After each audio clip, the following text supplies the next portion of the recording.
ঘটনা তাইনে ওষুধের সাথে ওইটা মেডিসিনটা মিক্সার হয়ে সেটা তাইনে ওষুধ পাইবা তাইনে এটা খাইয়া দিছে পুরাপুরি তাইনে খাইছে না ফালানির পরেও কিছু একটা পরিমাণ হয়তো তাইনে ভিতরে গেছে যাওয়ার পরে আমরা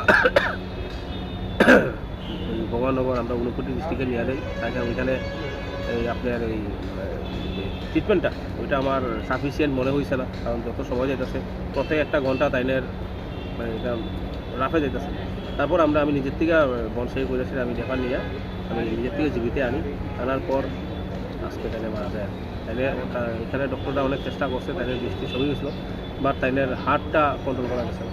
যখন খাইছে তখন কেউ আসলো নেই?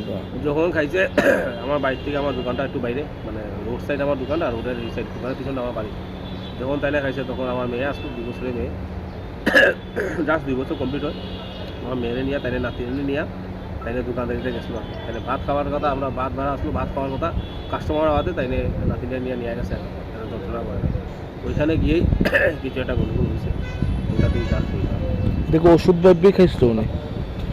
কি নাম ওনার? কলানি দাস। বয়স কত? 56। বাড়ি? জগন্নাথ থানা? থানা পরিবার। তুই জীবিত কবে আসতো? আমরা কবে আসছিলাম কালকের আগের দিন। প্রপার ট্রিটমেন্ট পাইছি না জীবিতে? এটা তো ডক্টর বুঝতে পারবে, আমি তো বুঝতে পারতেছি না, আমি তো এখন কী করবো, আমি একটা সাধারণ মানুষ, আমি কী বুঝবো। ওইখানে ট্রিটমেন্ট পাইছিল যখন? ওইখানে ট্রিটমেন্টে একটু ফারাক আসছিল, কারণ ওইখানে আমার পরে তাই নিয়ে একটু বেটারমেন্টে যাওয়ার ট্রাই করছিল বেটারমেন্টে যাওয়া শুরু হয়েছিল